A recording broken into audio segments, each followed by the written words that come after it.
आज मैं कह सकती हूँ कि ये जहाँ हम लोग बैठे हैं मिजोरम, यहाँ सड़क रेलवे लाइन की सुविधा नहीं थी। कुछ दिन के बाद जहाँ हम बैठे हैं रेलवे लाइन भी 3.5 करोड़ के ऊपर लोगों को घर देना, 10 करोड़ के लगभग LPG गैस देना, किसानों के खातों में पैसा देना, ये कैसे संभव है? संभव वो तब है जब देश एक साथ चलने के लिए राजी। और आज माननीय प्रधानमंत्री जी के नेतृत्व में देश माननीय प्रधानमंत्री जी की आवाज को सुनता भी है और मानता भी है। नमस्कार, आज हमारे साथ पंजाब केसरी में है निरंजना ज्योति, जो कि ग्रामीण विकास राज्य मंत्री मिजोरम की स्थिति देखने के आई थी। मैं अपने इस पे क्या मिजोरम, यदि मैं प्रकृति की दृष्टि से देखूं,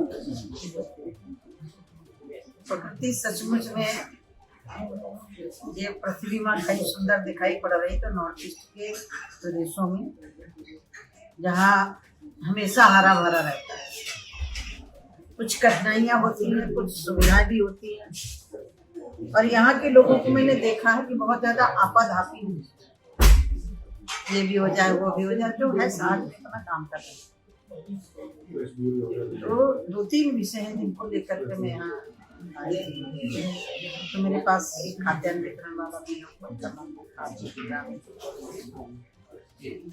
क्योंकि माननीय प्रधानमंत्री जी देश को आत्मनिर्भर बनाना चाहिए। देश हमारा सशक्त हो, देश हमारा मजबूत हो। जब तक हर स्टेट मजबूत नहीं होगा, आत्मनिर्भर नहीं होगा, तब तक देश आत्मनिर्भर कैसे हो सकता है? इसी को ध्यान में रख करके माननीय प्रधानमंत्री जी ने जैसे 2014 में सरकार बनी, नॉर्थ ईस्ट को फोकस किया, मंत्रालय भी अलग से बनाया, और हर मिनिस्टर किसी न किसी स्टेट में महीने में होता है। बहुत सारा विषय होता है कि केंद्र से पैसा आया और यहाँ मॉनिटर नहीं हो, जानकारी नहीं है, पैसा भी कहीं न कहीं होता है। उसको ध्यान में रखते हुए आज मैं कह सकती हूँ कि ये जहाँ हम लोग बैठे हैं मिजोरम, यहाँ सड़क रेलवे लाइन की सुविधा नहीं थी।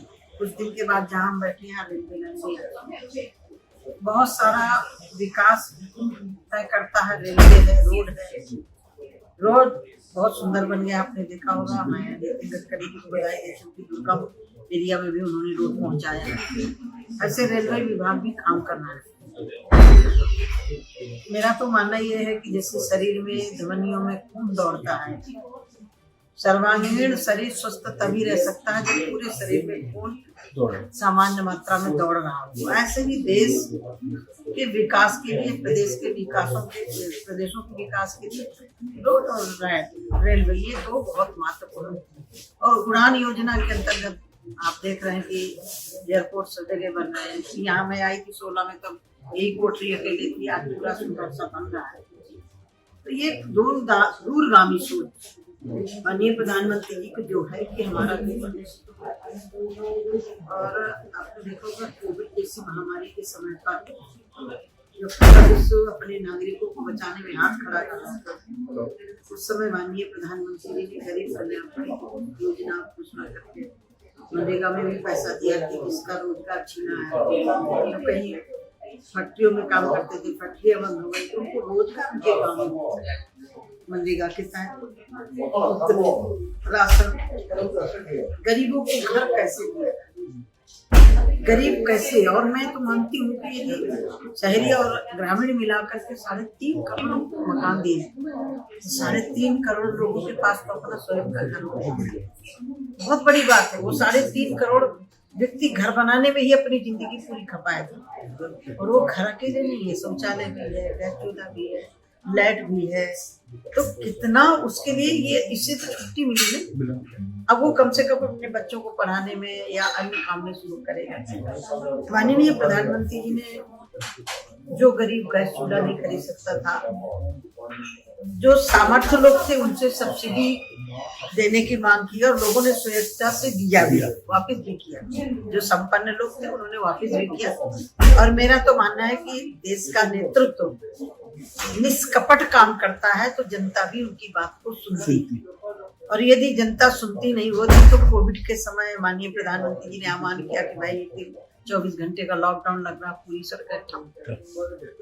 माननीय प्रधानमंत्री जी ने कहा स्वास्थ्य कर्मियों को, सेना में लगे हुए सफाई कर्मियों को हौसला बुलंद करने के लिए घंटी बजाने, आरती करना, पूरा देश एक साथ खड़ा हो गया।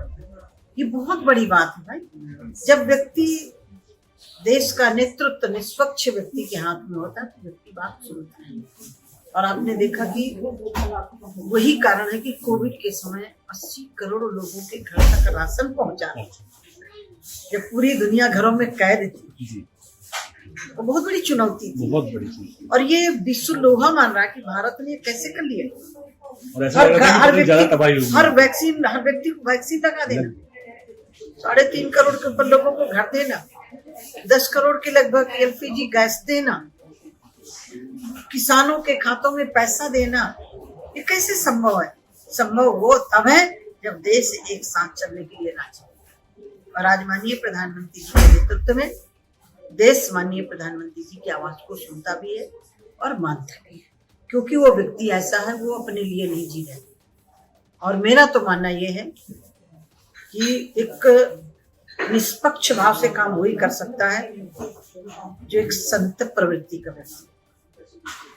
और कहीं ना कहीं प्रधानमंत्री जी एक त्यागी भी हैं और अनुरागी भी हैं। अनुरागी देश के लिए, बहुत सही, ठीक है ना। मेरे देश का विकास कैसे हो, मेरे गरीब का विकास कैसे हो, मेरे किसान का कैसे, ये उनका अनुराग है, राग नहीं है। राग में आदमी अपने लिए लगता है, लेकिन अनुराग से काम करना देश के विकास के लिए।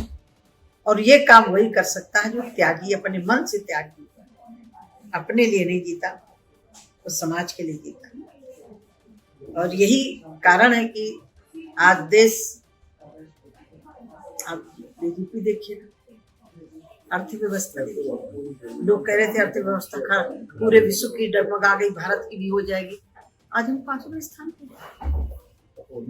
बहुत बड़ी बात है भाई, इतने बड़े देश को चलाना, मुफ्त में आवास देना, मुफ्त में राशन देना, मुफ्त में LPG गैस देना, किसानों के खातों में पैसा देना, जनधन खातों में, और गरीबों को पेंशन, जो पेंशन बिल्कुल खत्म जैसी हो गई थी, उनको पैसा देना। सड़क का भी काम चल रहा है, रेलवे का भी काम चल रहा है। जो काम देश के विकास के लिए होना चाहिए वो तो चल ही रहा है, कोविड में भी नहीं रुका। ये बहुत बड़ी बात है। अभी मैं देख रहा था जो असम के जो अपने मुख्यमंत्री हैं कि कह रहे कि सर आप पहले कांग्रेस में थे, अब यहाँ बीजेपी में हैं, तो क्या फर्क है? तो कह रहे पहले जब मैं कांग्रेस में था तो मैं इंदिरा गांधी की जय और सोनिया गांधी की जय बोलता था, अब मैं बीजेपी में आया हूँ तो मैं भारत माता की जय बोलता हूँ। ये फर्क है। फर्क तो है, वहां तो उनकी जय नहीं बोलोगे तो तुम्हारी चलेगी भी नहीं। और आज अब क्या हो रहा है, राहुल गांधी पता नहीं भारत छोड़ो किसको ये लेकर यात्रा कर रहे हैं। भारत छोड़ो का मतलब क्या है? कोई अंग्रेज इस देश में? हाँ, ये जरूर है कि उनकी पार्टी में पार्टी छोड़ो अभियान जरूर चल रहा है। अब अपनी पार्टी बचाओ अभियान करें तो ठीक है, लेकिन भारत छोड़ो आंदोलन तो समझ नहीं आ रहा। गरीबी छोड़ो आंदोलन तो नारा आपने दिया था, लेकिन गरीबी नहीं छूटी। गरीबी तो आकर के मोदी ने दूर करने का प्रयास किया भाई, आवाज देने का काम किया।